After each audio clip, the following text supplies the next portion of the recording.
De l'audience entre l'archevêque de Lyon et le pape, il ne filtrera rien, si ce n'est entretien, un peu plus de 30 minutes et cette unique photo. Le Saint-Siège, pas plus que le diocèse de Lyon, n'ont communiqué aujourd'hui. Silence assourdissant autour d'une demande de démission proposée par Philippe Barbarin et que les fidèles rencontrés au Vatican ce matin appellent de leurs vœux. Eh bien, il a effectivement le choix, mais il en assumera les conséquences.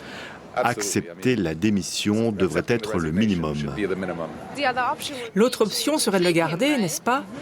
Je ne pense pas qu'ils doivent le garder. Ce pape est celui qui porte le changement nécessaire, mais il a une telle personnalité qu'il est difficile de savoir où il va aller. Mais en tant qu'Italien, je pense qu'il y a de l'espoir. Le pape acceptera-t-il ou refusera-t-il la démission de Philippe Barbarin? À Rome, la question fait débat. L'archevêque de Lyon pose problème, l'affaire est délicate. Quel signal le pape veut-il envoyer? D'un côté, le cardinal Barbarin a été condamné d'une façon très claire par le tribunal de Lyon et donc sans aucun doute ça va être pris très au sérieux ce cas. D'autre côté, accepter la décision d'un tribunal civil sans un procès canonique indépendant de la part du Saint-Siège, de la part de l'Église, ça serait un peu accepter la carrière d'un évêque soit décidée par la justice civile. Autour du Vatican aujourd'hui, impossible d'approcher des religieux pour leur demander leurs sentiments. Ils nous fuient. Un seul cardinal italien accepte de nous répondre sur ce que devrait faire le pape. Il me paraît qu'il a fait déjà appel.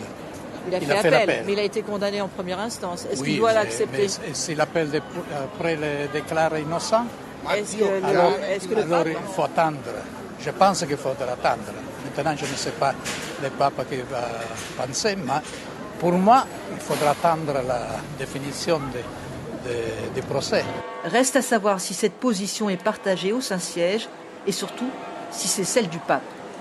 Aucune information ne permet de dire aujourd'hui quand le pape François rendra sa décision suite à la demande de démission de l'archevêque de Lyon. Si l'on se réfère aux dernières affaires similaires, cela pourrait prendre plusieurs semaines.